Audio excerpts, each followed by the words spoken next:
Hi, my name is Allison Costelow, and I am with the REMAX Gold here in town. I am a seniors real estate specialist, and my company is called Legacy and Lifestyle Homes, and I am on a mission to help all of our seniors in our community, specifically Solano County, get information and resources out there. We have a lot of great resources right here in our backyard that I'm trying to bring to everybody and be a connector of people, if you will. I have a lot of great supporters that help me in this, and I'd like to just introduce a few of them. Julie is here today from Senior Transitions. Senior Transitions is a fantastic company that comes in, and they are a whole hub, if you will, for move management. They will come in and help move the items, organize things, donate, take things to hauling, and even set up where you're moving in. So if mom and dad have to go to a community, they are walking into a place that feels very familiar with all of their things in the same places from their current home. They do an amazing job. I also have Mark Porter here. He is our financial advisor, and there are always so many questions around finances when moving and if you can afford, this, that, or the other. He's a great resource to even just setting up a game plan ahead of time and making sure to get you in the place that you need to be when you're ready for that move. So Mark Porter is a great resource of mine. We also have senior helpers who isn't here today. Jenny, she does senior care, and they are all in-home health, non-medical, and they can come in and help with day-to-day activities. I also have Billy Babcock with Cross Country Mortgage. He is a great resource for reverse mortgages or forward mortgages. But we use reverse mortgages as a tool to help people age in place. If there's modifications that need to be made to the home, a reverse mortgage can help to fund and finance those. A reverse mortgage can help to bring in home health if home health is needed to stay and age in place safely. Those are all options that we could talk about.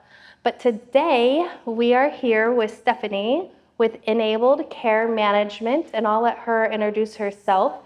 We're here to talk about those hard conversations, navigating what really matters between our loved ones, aging parents, and the loved ones who are trying to help navigate the situation. So last month we talked a lot about end-of-life planning. We really hit on a lot of the hard and heavy subjects.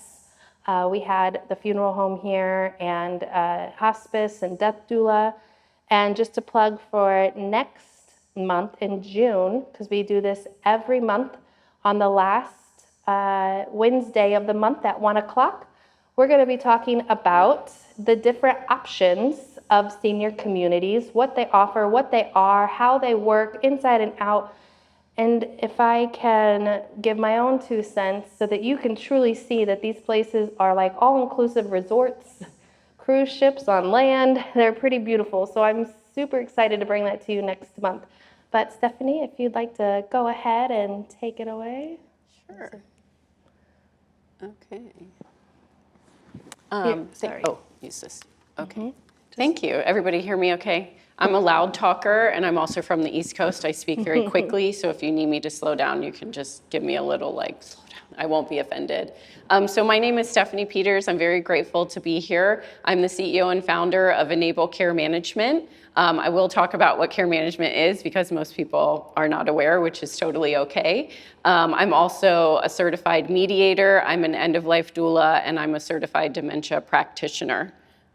So all of that is to say, I hopefully know a little bit about what I'm talking about. Very quickly, I'm not an attorney. This is not legal advice. I'm not a financial advisor, financial planner, or fiduciary. This is not financial advice specific to you. While I am an experienced and certified care manager and mediator, I am not your care manager or your mediator. Anything I share today is general in nature. I do not represent or have any financial ties or benefit from any solutions that I mention here today. Also, I just like to say, Everybody is usually at a different point in their aging journey and their education around that journey. So I have to pick a starting point of where I start to talk about that journey. My hope is that if you're way past where I'm starting, or if where I'm starting has not really happened for you yet, or the person you might be helping through their journey, my hope is that you still find something that is helpful to you that you can take away today, even if it's down the road. You might think to yourself, oh my gosh, that girl with those adorable shoes said that thing, and I remember it, and this is what she meant, and it helps me now. So I really, when I was thinking about what to talk about today, I will for sure give you the tips that I have learned in my mediation career of how to have a beneficial and positive conversation, especially when it's a tough topic. But I really thought I could be most useful if I helped you apply those tips of how to have a tough conversation to the different phases of aging, so that you know the questions you should be asking around a topic that is actually real life and applicable to you, rather than just generic, like, meet them where they are. Well, like, what does that even mean? Give me an example. So I'm going to talk through basically the progression of aging and give you questions as starters that you could use in your topics when you're talking to a spouse or a family member. If you're a vendor and you're helping clients through it, my hope is that you find your place in our spectrum. So the first thing that we need to do in our practice is when we onboard a new client, the first thing I say is, what's the North Star? And what I mean is, what is the end goal, the non-negotiable that we are working towards? And we really need to have that up front, because really what happens is we work backwards from it. And you might have a plan in place that you feel really solid about, and like, mark my words, it will change. And you'll have to have a backup plan, and then another backup plan, and then all the plans get thrown out the window, and you have to rely on that North Star to guide you on the decisions that you might have to make, either for yourself or for a loved one, depending on your role in the person's journey. Full circle, that sounds like my birth plan. Yeah, yes, that's right. When I was in my end-of-life doula training, it was like, oh, this is really coming back for me when I had my children. So I would really start with your vision. We're going to do a quick exercise in a hot second. If everyone would indulge me, I'd be really grateful. But the spoiler is, your vision isn't just going to happen. It's not like you have the vision in your head and then like you snap your fingers and one day it just happens for you. You have to tell people that that's your vision. You have to put things in place, some are legal documents, to ensure that that happens for you or on your behalf. And I just think that we all kind of live in this space of, well, I know what I want. Well, that's great, but if you didn't tell the people that are gonna have to step up and advocate for you, they're guessing. And I believe that we've all worked way too hard in this life to let someone guess for me at the end. It's my life. I would like to live it on my terms, and that is a gift I try to give people, that I want that for you as well. And it can happen for you. You just have to like plan a little bit, tell people, and then make it legit, as I say. Okay, so if you'll indulge me, I would really like you to just, for 30 seconds, imagine what the end of your life looks like. And I don't mean on your deathbed, though that could be part of it. I mean your final chapters. For me, where I'm in my career, I'm thinking about my retirement. How do I want to spend that retirement? What does that look like? Who is present? Where do I live? How much money do I have? Am I near my children? Am I still married to my spouse? I mean, I have that vision in my head, even though I have not sat down. I mean, I have, because this is my job, and really planned it out. This is what I want it to look like. I kind of know. We all kind of know what we think that's going to look like. So hold that vision in your head, and then I implore you to tell someone. I'm 43 years old, and my sister, who is my medical power of attorney and my healthcare agent, knows my vision. Because if something happens to me, she's responsible. I don't want her guessing. It's important. Okay, so these are my tips. I show them again at the end. I promise I'm going to bring it full circle. That'll be our theme for today. Here's my advice to you, and I don't want to have to keep looking backwards, so just give me 1 second so that I can do this for you. So start early. What that means is it doesn't matter to me where you are in your journey right now. Start today. Even if it's just like do the exercise of what is my vision. Then maybe we'll go slow. Maybe in a year or two, you tell someone what your vision is. Your trusted person, you tell them, this is important to me. This is not important to me. Under no circumstances should this happen. This is my non-negotiable. Let me give you an example of some of the North Stars that we hear in our practice all the time. I want to pass away in this home. I don't care where I live, but under no circumstances should my children be caring for me. I want to leave $10,000 to these 15 people. I don't care what else happens. Make that thing happen for me. Those are examples of North Stars. There's no judgment here. It's your North Star. I don't have a preference of what it is for you. I just want you to have one, and I want you to tell someone, and ideally you make it legal.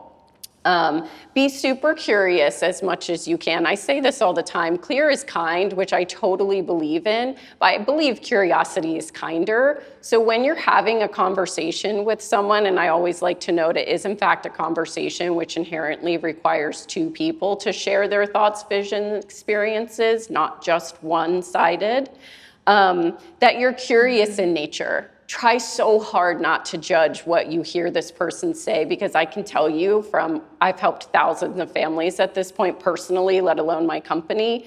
If the person decides to finally open up to you and truly share the things that they have in their head that they've never told anyone else, and you don't respond in a kind and loving way, they will never let you in again. They might not let anyone else in again. And what a lost opportunity to give that person the gift of living their life on the rest of their life on their terms. Become educated yourself, which I'm hoping today helps a bit. And it sounds like this series is phenomenal for that. I mean, I would attend every one if I were you. Because you need to be able to speak confidently. And if you haven't helped someone through an aging journey before, I'm going to tell you that there will be a time that you will be standing in the hospital waiting room and someone with a badge will come in and they will rapid fire information and questions at you, and you are expected to have the answers top of mind and regurgitate this information. Yeah. What? And they're going to use acronyms. You have no idea what they mean. They're going to tell you you've got to start making choices, and you are going deer in the headlights. I don't know what any of this means. How can I make the right choices? If you educate yourself early, you have a much better starting point. And I also would advocate to find yourself a resource that can be your guide through this process as much as possible. Be clear with your vision, have backup plans, know that they will change. Non-negotiables are key. Be clear what your non-negotiables are. Having a third party is usually really helpful. Please write things down. And if you're like me, I have a safe in my home, but I'm the only one that knows the code. That's not helpful. If something happens to me and someone is trying to pick up where I left off, I need to tell someone where these documents are stored and how to access them.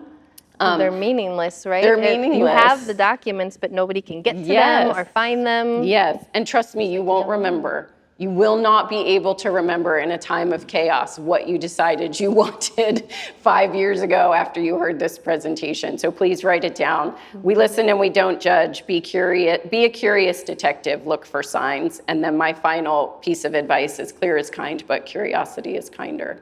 I also want to point out one thing that I often say in many of these sessions is that when you're planning ahead, you're giving yourself more options as well, right? 100%. When you're laying there and you're a deer in the headlights, your options are very slim in that moment.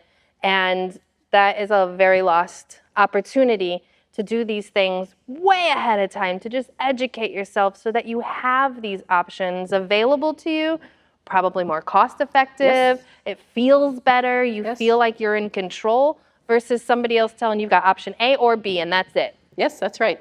That's exactly right. 100%. I just said that at a presentation I did last week. 100%.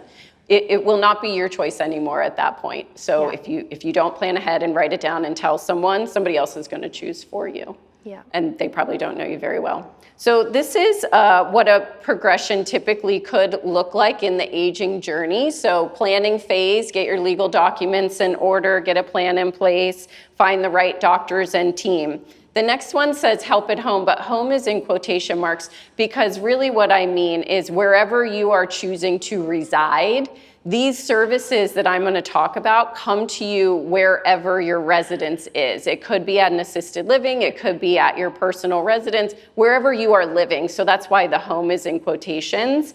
Then there's typically sometimes a move into a community, and then the final part, of course, is end of life. So we're just going to briefly touch on what each of these are as part of my helping you to educate yourself early. And then I have questions that you could use to facilitate a conversation around each one, and I hope that some of them are helpful for you.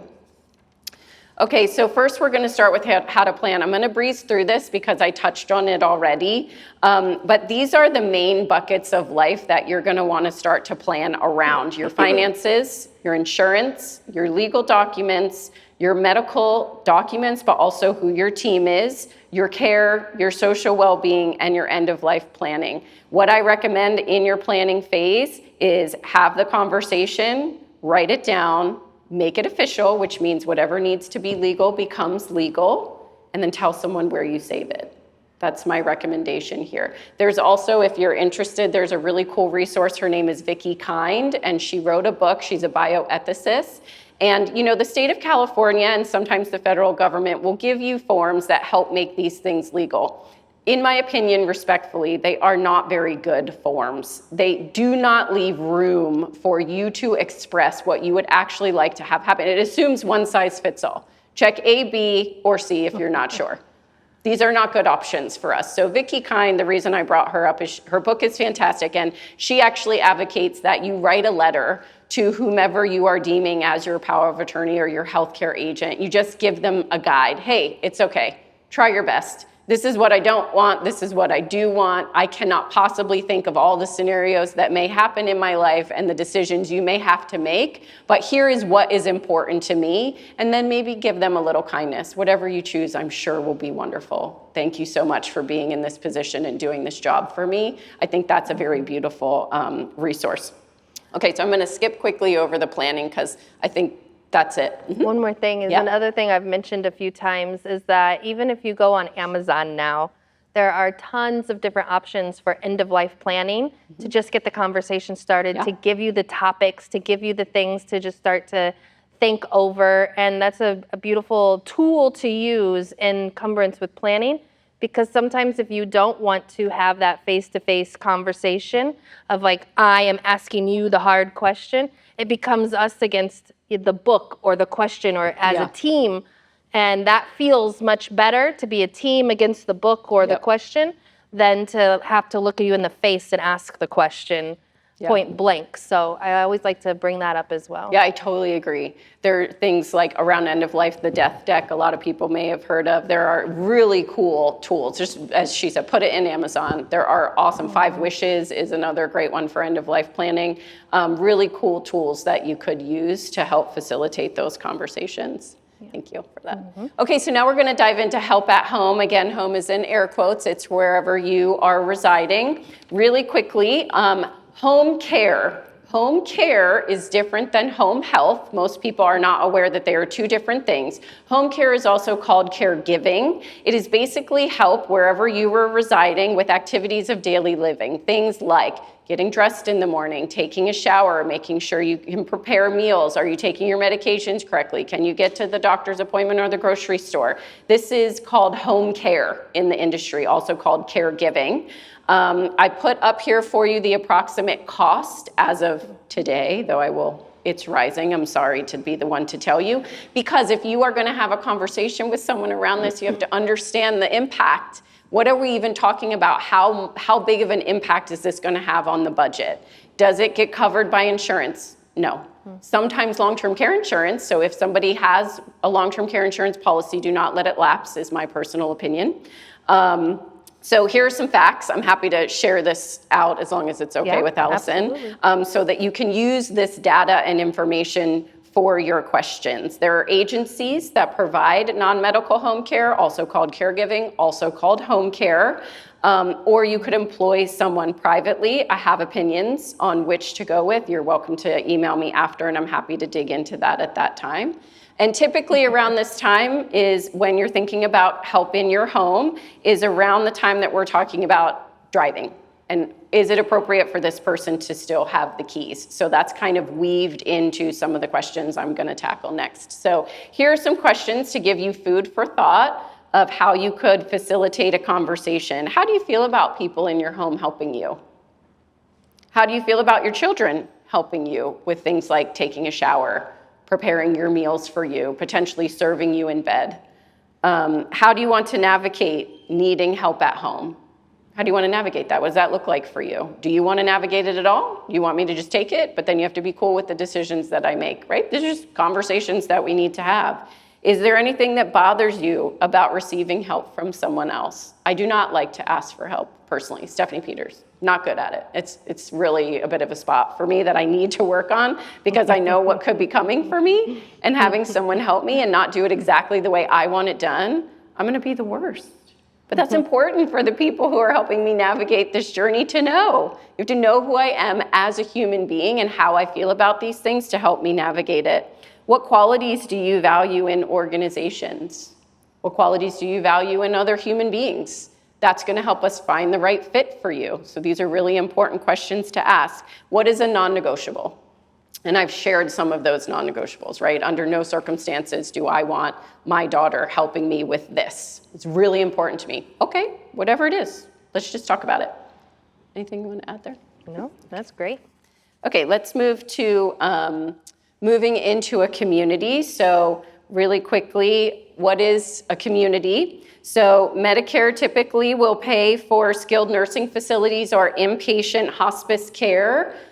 This is in the medical system, these two entities I just mentioned. Think about it like there's the medical system and then there's out in the community at home. The medical system typically can be paid for by insurance, typically needs to be ordered by a physician for insurance to kick in and pay for it.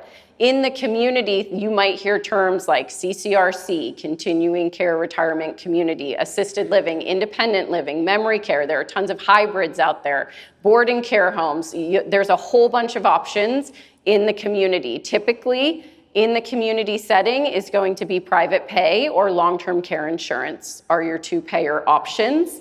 I did not list pricing here because really it depends on the area that you're in, but I think a baseline for in the community care, $10,000 a month is a very easy guesstimate for what you're going to be looking at. Again, skilled nursing and inpatient will be paid for by insurance if it is required medically, which a doctor needs to deem is the case, or frankly, if you're low income, that is an option for you. There are really long wait lists. And sometimes there can be heavy buy-ins as well. Yes. So you'd have to have a sum upfront for some places, not all places. Yes, CCRCs, if you see that acronym, typically they are buy-in communities, which means you are purchasing the unit you plan to reside in. Then they bring the care to that unit, which is an additional cost. The care is not included in the purchase of the unit. Why would you ever do that? Because then there's almost a guarantee at the end you're getting a certain amount of that money back as inheritance. Typically, it would be in a trust and it would be granted to your beneficiaries. It's a way of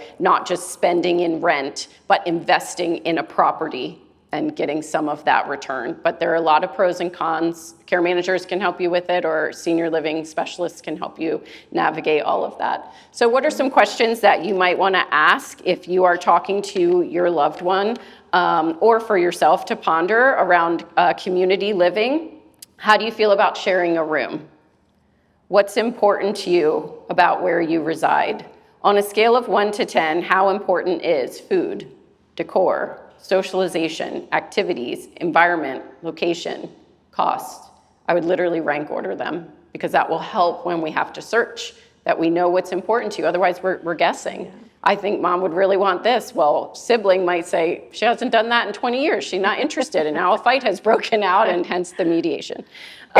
What are your non-negotiables around assisted living or community living? Some people say to me, under no circumstances, I want to be at home. And then we look at the cost and they say, okay, let's talk about that one more time. So it's important. That's why I wanted to make sure the cost is part of this conversation. Okay, so we're gonna pop back to the help at home part. We're gonna dig into some of the other services that can be brought to you regardless of where you reside. So home health, as I mentioned, home health is different than home care. Home health is in the medical side of things. It is paid for by insurance as long as it is ordered by a physician. It is typically a team, an interdisciplinary team that comes to your home, typically for 4 to 6 weeks, though it can be renewed for another 4 to 6 weeks if medically necessary and you're not showing enough progress. What it entails is typically a nurse who comes in and does an admissions meeting. There's usually a social worker you'll meet with once, maybe twice, unless you have a family dynamic or other need. And then their physical therapy. Speech therapist, occupational therapist, physical therapy is the main reason that we see home health being brought in to help people rehab, typically after a fall or a surgery or a stay in a skilled nursing facility. So typically, if this is ordered by a physician, there is no cost to you. Questions that I would ask around bringing home health in. Are you comfortable receiving medical care in your home? I hear a surprising amount of our clients get really frustrated around the amount of medical equipment that starts to gather in their home, and it starts to not feel like a home anymore. Then you could see friction. So if we just talk about it ahead of time, maybe going home with home health isn't the right answer. Maybe you go to skilled nursing and rehab there, so when you go home, there is less equipment that is needed in your home. These are easy options. I mean, I say easy. For professionals who do it all the time and understand how to work the system, it can be done. We just have to have the conversation. How do you feel about medical equipment in your home? Do you respect Western medicine? This is really important from a cultural perspective. I think that we assume certain parts of Western medicine is going to be accepted by individuals, and in some cultures, absolutely not. None of this should be in my home. This is not how this is supposed to go. So just have those conversations early. Have you had any negative experiences with medical care before? I think it's really easy when working with older adults who mind you, have 50 years of experience and interactions in a lot of cases, if not more, that they have lived through. It's very easy to assume that when I got involved was the starting point. There's all that history behind you, and you could be getting reactions or friction or emotion bubbling to the surface for things that you don't know happened. Some people, nobody knows maybe. And maybe you don't need to know, but you need to ask the question to be respectful. You don't have to tell me what happened, but if you have this feeling or response around this thing, that helps me know how to navigate this for you. I think that sounds like a super powerful question to ask that I hadn't even thought of before, because you don't know sometimes what lies behind friction, and that question alone can help break down some walls or some misunderstandings. That's a great tip. Right. You don't have to be a therapist. You don't have to dig into what happened here, but you do have to ask the question, how do you feel about that? And one thing that I mention all the time to the adult children that we work with a lot is try your best to, when people say meet them where they are, I interpret that in our work to mean try your best to let go of what you knew about that person, because people change. I'm 43. I'm a completely different person than I was in my 20s. I have kids now. I have a business. I am a totally different person. But someone who knew me then and hasn't necessarily seen the person that I've become may assume things about me that are no longer true. And there may be new things that are very important to me that are being missed here. So see the whole person, I guess is what I'm getting at. Okay, so back at the help at home, we've got your medical team. This typically is going to consist of a primary care physician. The acronym we use in the industry is PCP, so if you hear that at some point. Direct primary care or concierge physicians are typically individuals that you're paying out of pocket for outside of going to like Sutter or Kaiser. You are paying for a physician to treat you outside of that network, though they do typically accept insurance also. Then there's typically involved in the population we work with neurologists, neuropsychologists, cardiologists, pulmonologists, and then tons of different types of therapies. Most of these are covered by your insurance if they are in network and you choose not to go the concierge route. Okay, so some questions. What are your feelings toward receiving medical care or medical professionals? I've definitely worked with individuals who are like, my doctor doesn't know what he's talking about. Don't tell me to do what he told me to do. Okay, great. That's super important information for me in helping you navigate. No longer will I say your doctor said, right? I will find someone else to deliver the message, or maybe I have to deliver it, but in a really different way. What fears do you have about any diagnoses or treatments that you're aware of? Or what fears do you have about diagnoses or treatments that you haven't been diagnosed with yet? Why? What are you afraid of? I think that's super important because it will drive a decent amount of the emotion that I see in the difficult conversations. It's typically driven by emotion. Typically, it's guilt and fear. And so if we can just figure out why and where that's coming from, we can smooth a lot of what becomes massive amounts of friction and makes these conversations difficult. I always like to be careful labeling conversations as difficult. They don't have to be. They do not have to be difficult. They can be if we aren't thoughtful and we don't approach them the right way. What would you love to see from your medical team? How can your medical team best serve you? These are really great questions. And again, I implore you, listen and don't judge. Just take notes. Great. Noted. Thank you so much. This will help a lot. That's it. You don't need to say more than that. That can be really hard sometimes. Oh, yes. Oh, yes. Very difficult. But silence is your friend. Yes. So more help at home, care management, that's what we do. So we are like expert adult daughters for hire. My dad gets really annoyed every time I use that because he's a single child and he did care for both of his parents. Sorry, Dad, but it's typically women.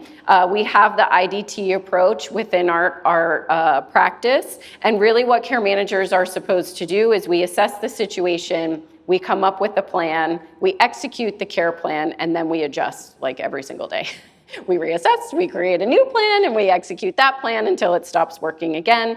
In general, in the Bay Area, care management costs between $185 and $300 an hour. We are not meant to be used like caregivers. We are care managers. We are meant to be in your home 1, 2, 3 hours a week. Not supposed to be in your home 6, 7, 8 hours a day. That's not the right use of a care manager, and I'm happy to tease that out. If anybody wants to email me, I'm happy to go through it. Some great questions to talk about in terms of bringing in care management for you or for a loved one. What resources do we need to help us? That's a great starting point. What needs to happen here now that we've talked through a lot of these other pieces of what my aging journey could look like? Where do I see gaps in like, who could do this for us? Or I don't understand this one enough, I need more information. What resources or gaps of information would be helpful to you? Typically, a care manager can answer those for you. What could an extra set of eyes, hands, and an extra brain do to help us? What are you comfortable trusting an expert with? That's a big one because you're bringing in essentially a family member. So what are you comfortable trusting this family member with, and what do I need to hold sacred for myself? What type of communication style works best for you? That's really important. Some people are really visual. Send me a text. I don't hear well visually, auditory. Literally, like it takes me longer to process if I just hear it versus I see it. This is all super important for us to know. And what should someone involved at this level know about you so that they can be most successful in helping you? How are we doing so far? So far, so good? Okay, thanks. Appreciate that feedback. Can you give a little clarity on care management versus like a fiduciary? Oh, sure. Yes. So the care management space in general is not regulated by state or federal. Fiduciaries, however, are regulated. Some fiduciaries provide care management under their practices. Some care managers provide fiduciary services. Care management generally is supposed to take care of the care. It's very similar to how power of attorney is structured, meaning one person is in charge of the assets and the money, one person, or could be the same, but typically we recommend two people, as long as they can talk to each other well, is in charge of the person, the body, the care, the human being that is involved. That is a really good visual and distinction between care management and fiduciary. Fiduciaries manage the money and the assets. Care managers are supposed to manage the human being. And really, when we say manage, it is quite sincerely looking at every aspect of life.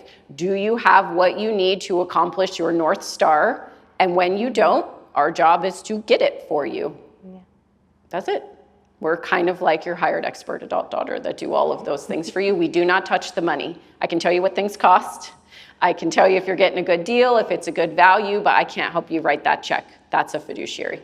And we care managers generally should, as a kind of golden rule within the industry, though again, keep in mind we're not regulated by anybody, we really should not be power of attorney for someone. We shouldn't be calling the shots. It's a conflict of interest, in my opinion. Someone else is calling the shots, someone else is writing the check, and I am going to make it happen, and I'm going to recommend where we should be moving. That's a really great way to think about it. Thank you for that question. Okay, let's move into end of life. So I know that there was just a conversation about this, so I don't need to rehash, but there's palliative care, there's hospice, and then there's end-of-life doula services. Palliative care and hospice typically are covered by insurance. And end-of-life doula services, it really depends. It's a new and growing industry that is super fantastic and wonderful. Just my little plug for end-of-life doulas. It really depends. You can find private pay. Some are offered through really good hospice companies will have a doula. So some questions to consider. This may have been covered in your last session, but how do you feel about end-of-life care? That can be a very touchy one. This can be like a little bit of a hot button for people. It's not pleasant. I totally get it. It is not pleasant to think about not being here anymore or not having your loved one here anymore. But I see it all the time, especially in my doula work. People, I hear all the time, I don't want to be a burden to my children. That's like the number one North Star I hear from people. I don't 100%. Think they understand that not telling someone what you want is the single greatest burden you will put on your family. I'm on a little bit of a mission here to make sure that people understand that. I know it's not comfortable, but you are giving a gift to the people that you have put in charge by telling them what you want. I think of it like a playbook, and then they just have to follow it. You're giving them a gift, and then they can be your loved one and not checking boxes and did we do that? And for some people, that's a great role. And for other people, I just want to be here with my loved one. I don't want to do all of that, but they're going to have to if you didn't help them out. And if you put yourself in their shoes for a minute during a crisis or a moment when deer in the headlights comes and something has happened, if they have that playbook and they have those conversations, how much more at ease are they going to be with that situation versus already a stressful situation, crisis moment, and now having to make these decisions or, trying to understand, trying to ask, maybe you can't answer, things like that. That's a terrible spot to be in as a daughter, as a power of attorney, all those the people that you have in your team that it could be. They're in a much worse off space without having those conversations. And if you can just imagine the ease on their face, the ease on their body, once they already know and they've been placed in that position and have all of the answers and they're like, okay, here we are, this has come, I'm ready for this. Right, because they're sure that they know it's what you wanted. Yeah. It's incredible, the relief.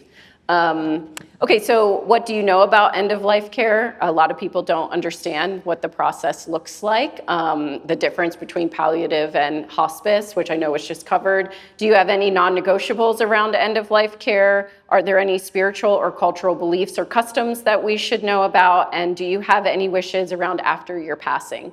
How you would like to be celebrated or remembered. Again, I know these can be kind of touchy. I'd go slow, maybe one at a time, cover one, okay, got it, move on, and then ask again when the time is right. And I would say specifically around this end-of-life topic, read the room.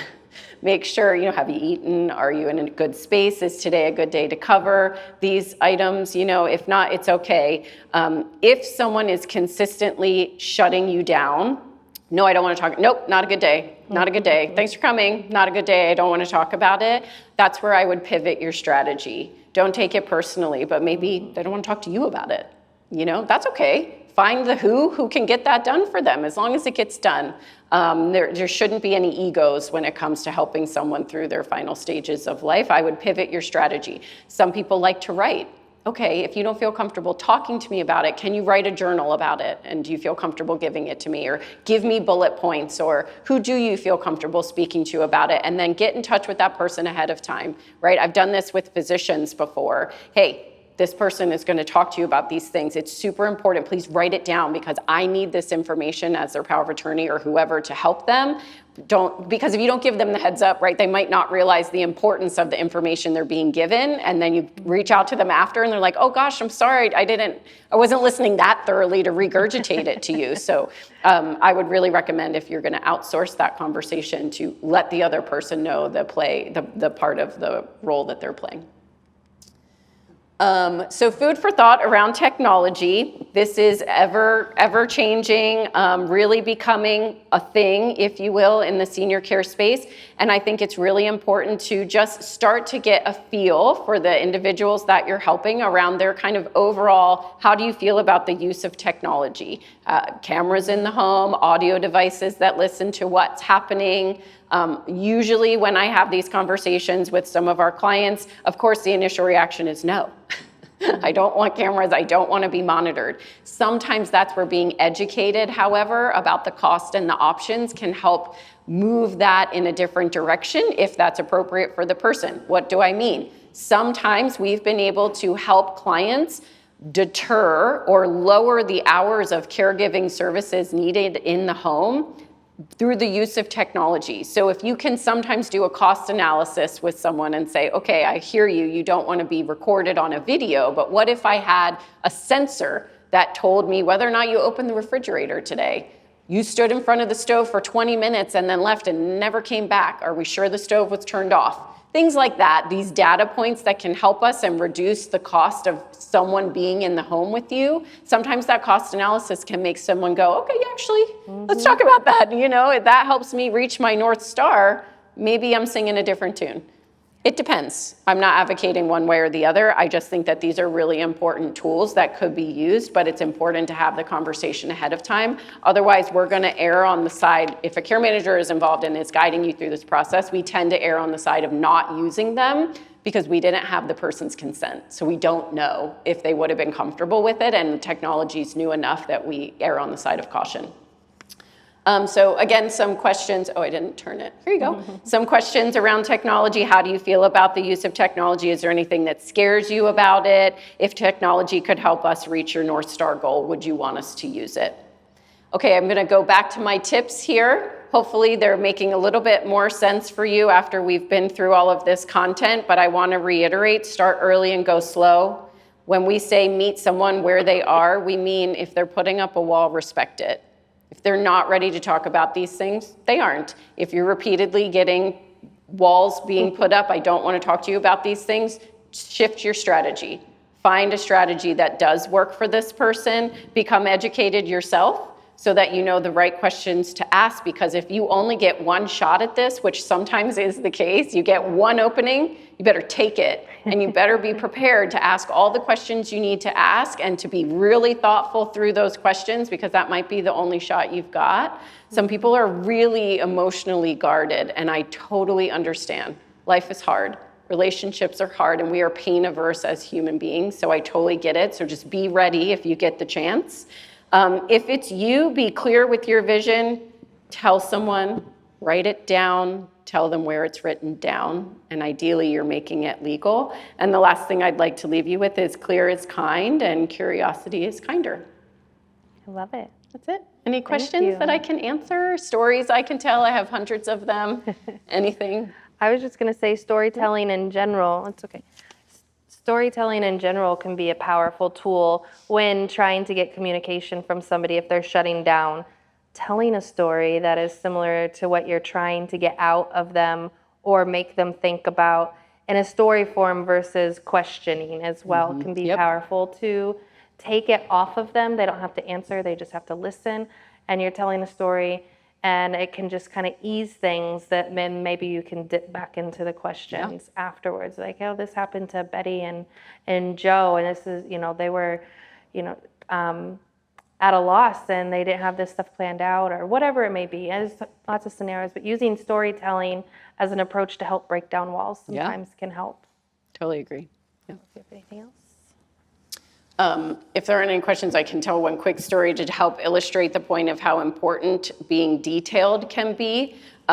We had a client who thought she had done all of the things, and I think in theory she did, meaning they had a trust set up, she had power of attorney, one son was in charge of the finances, always is.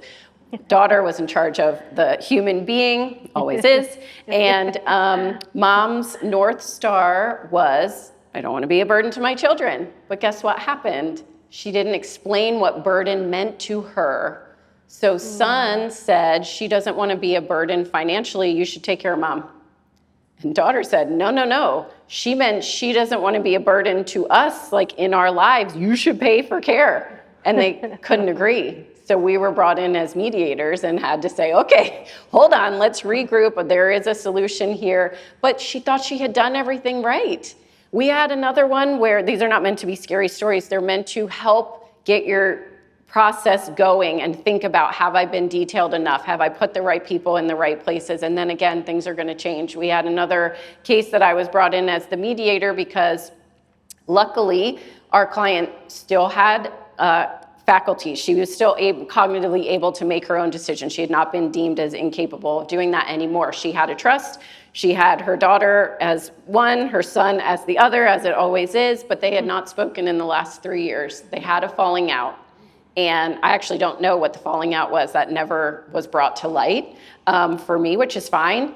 But I still, after many mediation sessions, could not get these two to speak to each other, let alone be in the same room. Excuse me. And when I spoke to our client, she said, never in my wildest dreams would I have thought that this would have happened. So what we ended up having to do, because luckily she was still able to change her documents, is the whole family was able to agree, both had to be removed. And we put a neutral third party that the whole family agreed in those spots.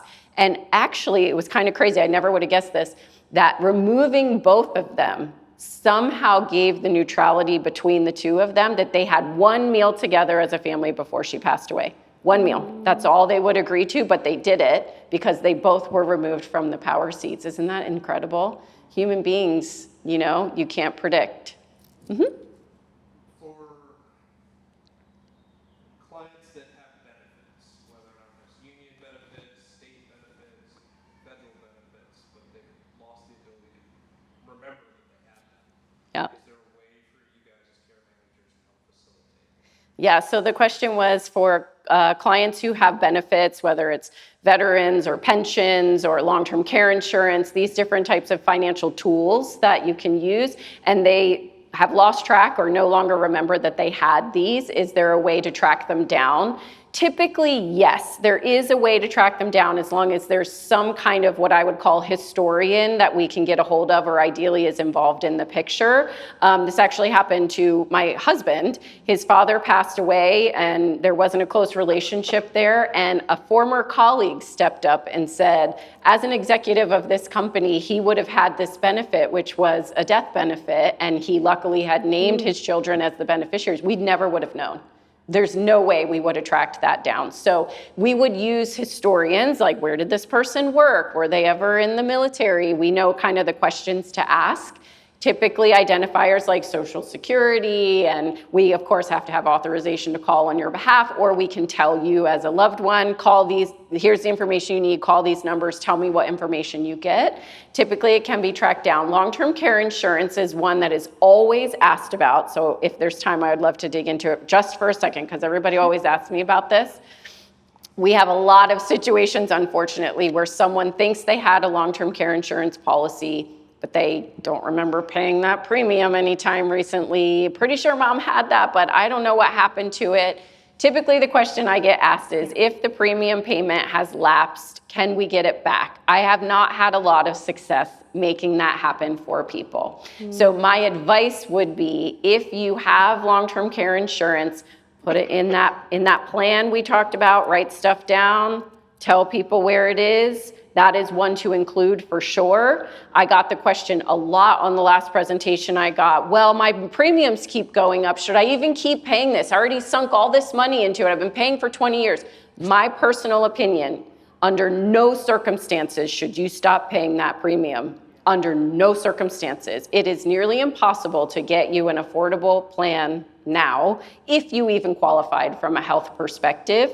We have many clients who were able to reach their North Star because they had long-term care insurance. And then if there's a financial planner or advisor involved, a wealth manager or care managers, we can't do it for you, but we can walk you through the steps. Depending on your other assets in your financial picture, you would want to utilize that benefit first. Depending again on your financial picture, but you would want to preserve your cash assets or your home, and you would want to use that benefit first, because a lot of the way they were written, the policies I'm seeing now, when they were written, it's kind of a use it or lose it. There are hybrids now that can convert into a death benefit that can be paid out to your beneficiaries, but a lot of our clients don't have those. Those came after. So you would want to use it so you don't lose it. But that's another big one. And sometimes we help people track it down. You pray that it's on auto pay and that the premium hasn't lapsed and the policy's still good. Yeah, it's a great question. Thank you. Yeah. Any other questions? Okay. That's a case study. Oh, yeah, sorry. Okay. All right. So again, my name is Allison Costelow. I am with Legacy Lifestyle and Homes with RE/MAX Gold, and I'm just on a mission to get all of the information out to our seniors here in Solano County, and I just want to be a connector of people. So if you ever have any questions about downsizing, end of life, I have lots of powerful resources behind me, people that I know, love, and trust, and would love to get you the right information to get you the answers you need if I don't have them. So thank you so much for joining us today. I really appreciate it, and reach out if you have any questions at all. Oh, is there something on Zoom? Oh, okay. All right, we'll see if Zoom has any questions. There's a couple people on there too.